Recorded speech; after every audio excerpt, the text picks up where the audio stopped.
familia ya rafiki yangu Betty Bayo, wenzake katika industry ya wanamuziki, viongozi wote ambao wako hapa, and in a special way Bishop Michael Wanderi, who I know was really the father of Betty Bayo kwa kiroho na kwa mambo ya dunia.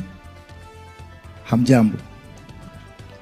Nimekuja hapa kuomboleza rafiki wa karibu ambao tumetembea safari kwa muda mrefu pamoja na hawa wenzake katika wanamuziki. Mimi najua ya kwamba kama ni nyinyi mgeulizwa mpige kura ya maoni, muulizwe mngetaka Betty Bayo akae na sisi miaka ngapi, mngesema miaka 100 na zaidi. Na kwa hivyo mimi najua huzuni ambao imetanda nchi mzima kwa sababu ya kuachwa na Betty.